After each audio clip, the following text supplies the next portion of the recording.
I love platformers. I know, what a shock. I mean, every video on this YouTube channel is about a platformer game. From Super Mario World to Kirby 64, I just love them so much. They're just fun games.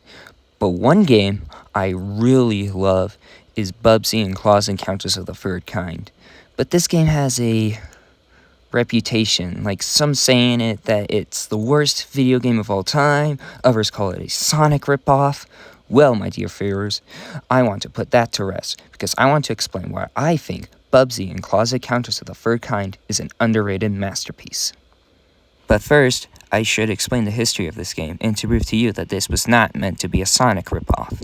You see, this game was created by a man named Michael Berlin, who, before making Bubsy, he made a bunch of different text-adventure games, and he wanted to make something different. So he asked his boss about it, and his boss responded with, "No." But Michael begged his boss to let him make a platformer, so his boss says he will let him do it if he writes an analysis on what made Sonic the Hedgehog a good game. So Michael played Sonic for 10 hours a day and wrote an analysis, which got accepted, and that's how Bubsy started development. Of course, there is more to the story, but this video will be too long, and besides, I just wanted to show to you that Bubsy was never meant to be a Sonic ripoff. It was inspired, yes, but not ripping off. Saying Bubsy 1 is a ripoff is like saying Crash Bandicoot's a ripoff of Sonic. Bubsy took some inspiration from Sonic, but it did its own thing.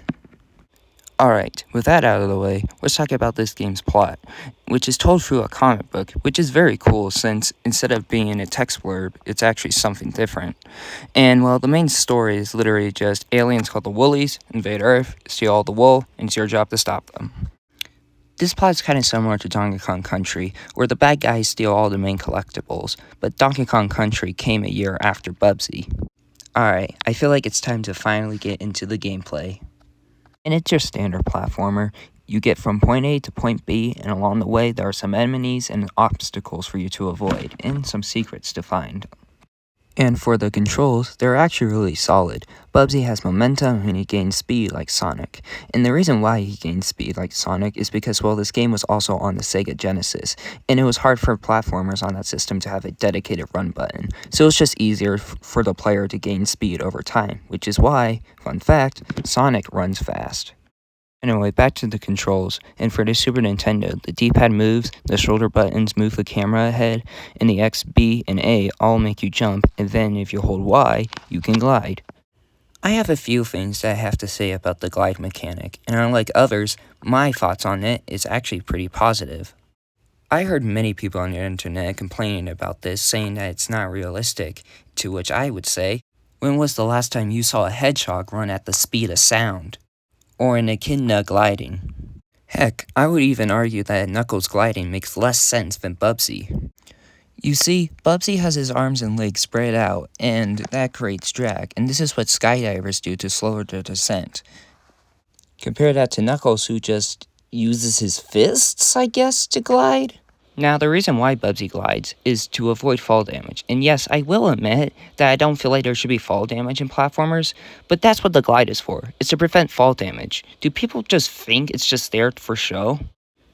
One thing I think this game needs more praise for is the animation. Like, this is one of the most beautifully animated 16-bit games I've ever seen in my life. And I feel like it really shines with the death animations, because unlike other games, Bubsy's deaths are not just simple death animations. No, it is the most cartoony thing you have ever seen. If he hits spikes, he's going to deflate like a balloon. If he gets into water, which he can't swim in, he wore a captain's hat, meaning he's going down with his ship. You can even get kidnapped if you jump into a car.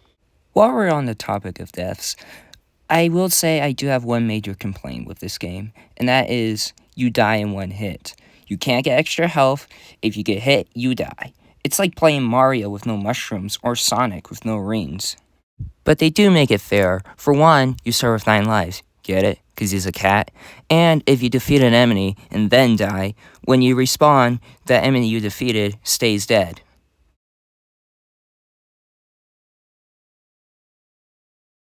Now, would I rather have this game have a health system? Yes, but I'm perfectly fine with the system they have, because at least they make it fair. Okay, let's talk about the elephant in the room, and that's Bubsy's speech. And you know what? I really think he's tame in this one. He only speaks in between levels, and I know Bubsy's known for saying a bunch of really bad puns, but here, it's the complete opposite. In fact, I'm pretty sure Bubsy only makes one pun, which is his first line at the start of the game, which is, "What could possibly go wrong?"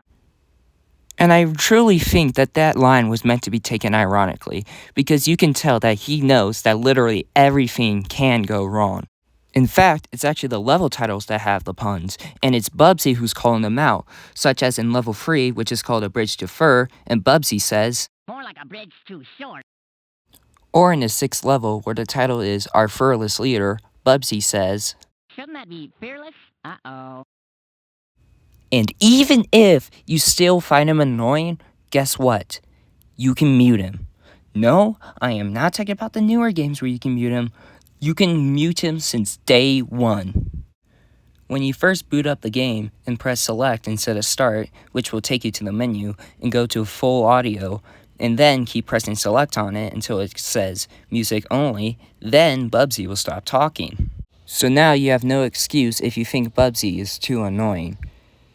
And that's pretty much all I have to say about this game. And talking from personal experience, when I first played it, like others, I thought I was going to play some sort of bad game.